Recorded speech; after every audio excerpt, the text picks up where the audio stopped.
Teman-teman, di sini lagi hujan, jadi saya nggak bisa terbang. Saya tadi bawa dua drone saya sih, drone 5 inci sama Whoop saya, tapi saya tidak terbangkan karena di kantor lagi banyak orang dan saya tidak mau mengganggu orang. Saya di video ini saya cuma pengen menyampaikan apa yang ada di pikiran saya gitu sebagai respon dari apa yang Ian sampaikan kemarin. Untuk teman-teman yang baru mampir di channel ini, Ian adalah salah satu guru saya di Pennsylvania di Amerika. Beliau bagaimanapun saya pandang sebagai guru karena lebih senior secara usia dan lebih banyak pengalaman dan udah punya cucu. Kalau saya belum punya cucu, saya punya anak doang. Jadi beliau jelas punya pengalaman. Beliau kemarin bilang bahwa problem laki-laki Asia itu selalu ingin mengontrol wanita atau orang lain. Saya ulangi, problemnya laki-laki Asia itu selalu ingin mengontrol wanita atau orang lain. Gini, saya nggak tahu ya kalau teman-teman silakan aja komentar di video ini. Silakan, teman-teman ada keinginan untuk mengontrol, misalnya teman-teman suami, ada nggak keinginan untuk mengontrol istri, mengontrol anak, atau misalnya posisi teman-teman adalah istri, ada nggak keinginan untuk mengontrol suami, mengontrol anak? Kalau secara umum saya lihat kebanyakan malah para istri yang pengen kontrol suaminya. Kalau kata Ian, di Amerika berlaku your money is my money is my money gitu kan. Jadi uang kamu ya uang saya, uang saya ya uang saya gitu kan kalau udah berkeluarga. Saya lihat sama di Indonesia juga seperti itu. Jadi ada keyakinan kalau ya uang istri ya uang istri, uang suami ya uang istri, begitu kan? Itu sama aja, mau di negara maju, negara berkembang, negara miskin kayak saya gitu ya, sama aja pemikirannya itu seperti itu gitu. Tapi ya saya nggak tahu apa yang di hati teman-teman, makanya tulisan aja di komentar. Kalau saya sendiri, saya merasa tidak ya, saya nggak seperti itu. Saya dari umur 40 tahunan mungkin seingat saya sekarang udah setengah abad lebih, tapi dari dulu saya udah meyakini, sehingga itu saya aplikasikan dalam kehidupan saya keseharian, bahwa saya tidak mungkin bisa mengontrol orang lain, termasuk istri atau anak-anak saya sekalipun yang saya urus dari kecil. Itu semua di luar kemampuan saya untuk mengontrol mereka. Gak mungkin saya bisa mengontrol mereka. Bahkan kalau saya sendiri mempersiapkan sekemampuan saya, anak-anak saya untuk bisa jauh lebih baik dari saya.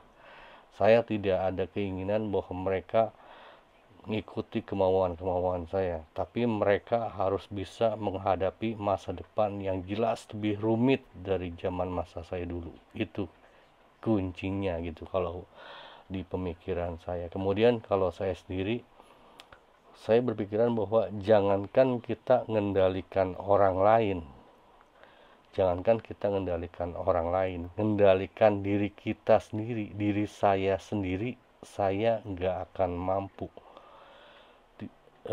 Jelasnya mungkin kalau buat teman-teman yang belum paham, beginilah, teman-teman nggak akan bisa mengendalikan hati orang lain. Jangankan hati orang lain, hati teman-teman sendiri, teman-teman tidak akan pernah mampu untuk mengendalikannya.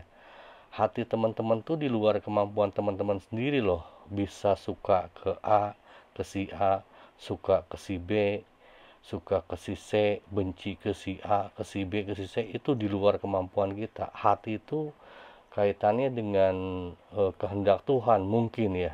Kalau dibilang kita kehendak Tuhan mungkin kita terlalu jauh karena kita kan nggak tahu kemauan Tuhan itu apa. Tapi yang jelas hati manusia itu di luar kemampuan otak kita sendiri. Kadang hati kita merasakan sesuatu yang di luar logika-logika kita gitu. Jadi kalau saya sih membantah apa yang Ian bilang. Untuk saya pribadi loh, teman-teman silakan aja tuliskan dalam komentar. Kalau saya pribadi, saya merasa tidak ada keinginan untuk mengontrol wanita atau orang lain. Jangankan orang lain, saya sendiri tidak mampu mengontrol hati saya sendiri. Itu yang saya pengen sampaikan ke Ian. Gitu. Ya mungkin apa yang Ian rasakan dan apa yang saya rasakan serta kita semua, terutama yang udah nikah, udah married, hampir sama saya rasa. Karena kalau saya mengamati misalnya Pak Hanapi, dengan hormat, Pak Hanapi juga salah satu guru saya pandang Pak. Eh Keluarganya, pemahaman-pemahamannya saya bisa melihat dari wajah-wajahnya Ibu, Mas Ali, begitu mendalam pemahamannya.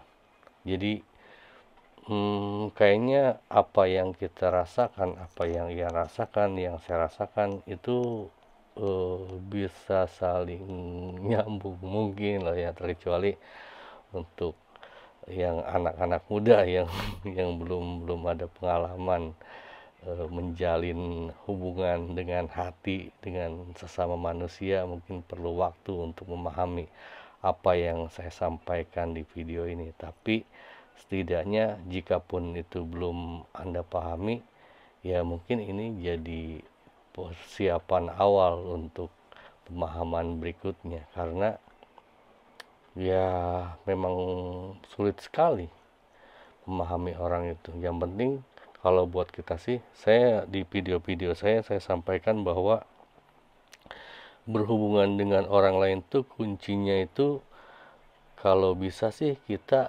memberikan sesuatu dengan ikhlas. Walaupun kalau kata Ian kan katanya nggak ada kita timbal balik antar sama manusia, semua serba memanfaatkan. Kalau saya masih berpikiran sampai sekarang enggak, kita tidak saling memanfaatkan selama atau jika kita berusaha ikhlas ketika katakanlah membantu mungkin terlalu berlebihan ya, ketika beraktivitas atau melakukan sesuatu dalam hidup gitu. Jadi niatnya bukan untuk menerima balas budi atau balas jasa atau apapun itu, tapi sebagai bentuk apa ya, terima kasih mungkin kepada yang kuasa. Makanya kalau dulu saya bilang di video-video saya bahwa kalau berurusan sama orang itu, sekalipun mereka yang salah, kita yang minta maaf. Sekalipun mereka yang mengganggu kita, kita yang permisi. Sekalipun mereka yang apa namanya itu, kita yang ngasih ke mereka, tetap kita yang harus berterima kasih. Itu dengan cara seperti itu, saya sih berpikiran bahwa kita bakal safe banget, bakal aman, bakal asik gitu. Menurut saya sih gitu. Silakan teman-teman komentar, menurut pendapat teman-teman gimana. Terima kasih teman-teman, terima kasih ya, selamat malam.